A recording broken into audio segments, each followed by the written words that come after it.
बळीराम पाटील कला वाणिज्य व विज्ञान महाविद्यालय किनवट चे राष्ट्रीय सेवा योजना विभाग आयोजित वार्षिक विशेष युवक शिबिर विषय शाश्वत विकासासाठी युवक जलसंधारण व्यवस्थापन आणि ओसाड भूमी विकास दिनांक 19 ते 25 जानेवारी या दरम्यान होत आहे।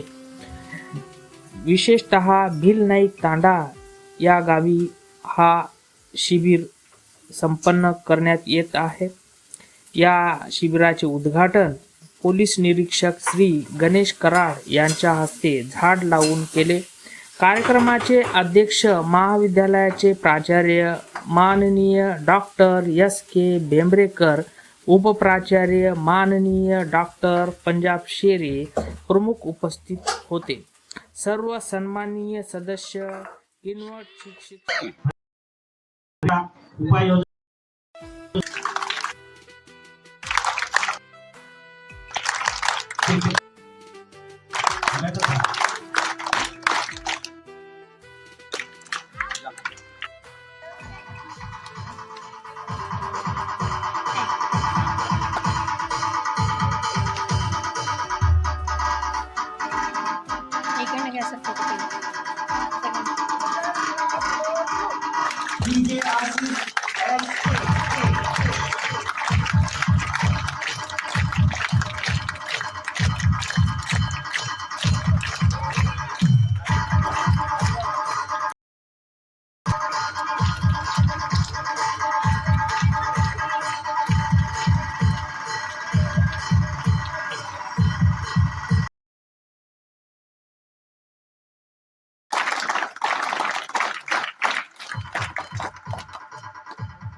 जातात ते इथं राहण्यासाठी इथंच एक 7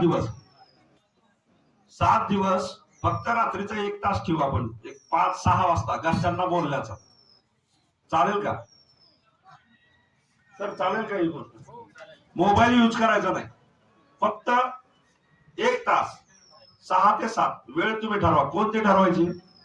मी फॉलोअप घेणार आहे बरं का, आताच सांगा हो किंवा नाही। नाही जमत नाही ठीक आहे, ओके, परंतु काय त्या गोष्टी मिळवण्याचा प्रकार आहे तर तसा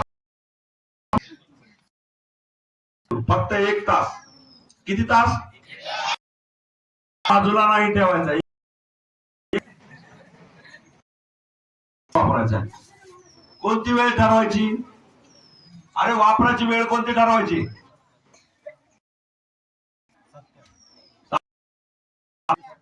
बर, फक्त फोनवर बोलायचं, लेटचा चालेल करून बघा। तुम्ही थर्ड इयरचे आता सुरुवात आहे तुमची, बऱ्याचशा गोष्टी करायच्या, करिअर कडे तुम्ही लक्ष द्या। किती जणांनी ठरवलंय थर्ड इयर झाल्याच्या नंतर मला हे करायचं ते करायचं आहे? काय ठरवलं दादा तू? MPSC करायची, PSI व्हायचं का? अम्बिशन आहे पण काहीतरी असं ना का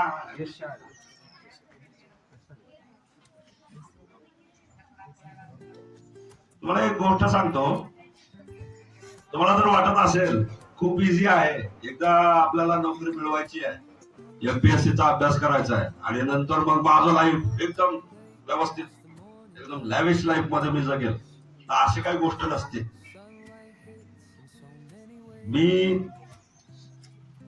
आम्ही या ठिकाणी प्रश्न सोडवण्यासाठी प्रत्येकाकडे मोबाईल नंबर दिलेला आहे। तुमच्याकडे आहे का? कोणाकडे? सर्वांकडे जवळपास। तर मला रात्रभर फोन येतात, रात्रभर झोपू देत नाहीत लोक, रात्रभर फोन करतात, हे करतात, ते फोन अटेंड करण्याची सुद्धा कला आहे।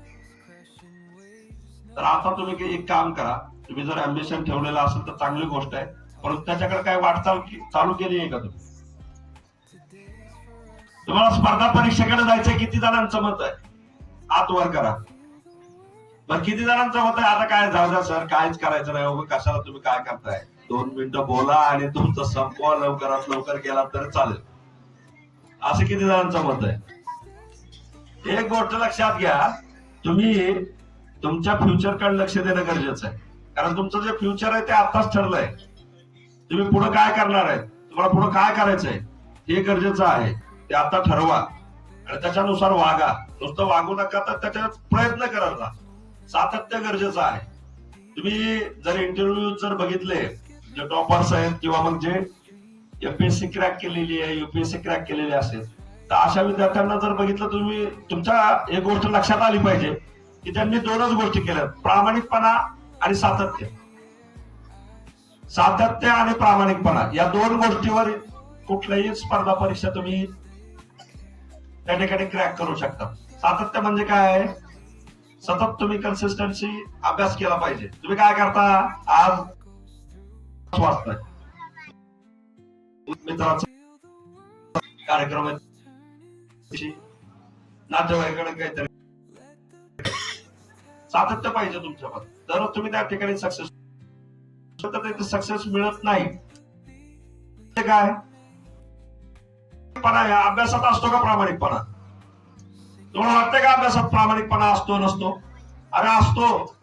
तुम्ही जे खरंच रीड केलं का ते स्वतःच्या मनाला विचारायचंय रात्री मी खरंच 4 तास माझं सातत्यानं अभ्यास केलाय का आणि तर त्याला नाही येत नुसतं मी 4 तास अभ्यास करतोय मी एमपीएससी सांगतो मित्रांनो आम्ही जवळ ते 12 जण गेलेलो होतो एमपीएससी करण्यासाठी. आम्ही पुण्यात होतो. पुण्यात असताना 10 जण लागले होते आता पुढे आहे दुसरा एक मित्र आहे अजून म्हणजे पीएसआय म्हणून लागलं कोणी असिस्टंट म्हणून लागलंय कोणी एसटीआय म्हणून लागलंय डीवायएसपी आहे त्यानंतर सेल टॅक्स कमिशनर आहे त्यानंतर नायब तहसीलदार म्हणून लागलाय आणि कॅफो म्हणून लागलेला आहे. लागलेले असताना 2 जण असे आहेत जे अजून लागलेले नाहीयेत. ते 2 जण आजही घरच्यांना सांगतायत की आम्ही एमपीएससी कुठे पुण्यात. दोघांचे वडील रिटायर झालेले शिक्षक होते माध्यमिक टीचर. भरपूर पगार येतो पेन्शनही चांगली येते. दोघांच्याकडेही वडिलांचं एटीएम आहे. त्यांना आता त्यांची जी लाईफ आहे ते फक्त एकाच गोष्टीची वाट बघतात की पेमेंट कधी होतोय पेन्शनचं आणि त्या एटीएम मध्ये कधी पैसे मिळतात. अभ्यासाचं काही देणं गेलं नाही. त्या दोघांकडे खूप जास्त कॅपॅसिटी होती परंतु त्यांनी ते केला तर तुम्ही वापर करणं गरजेचं आहे. आणि जो हा कार्यक्रम या ठिकाणी घेतलेला आहे आणि ग्रामपंचायतीनं त्यांना जे परवानगी दिलेली आहे त्याच्याबद्दल त्यांचे पण आभार व्यक्त करतो.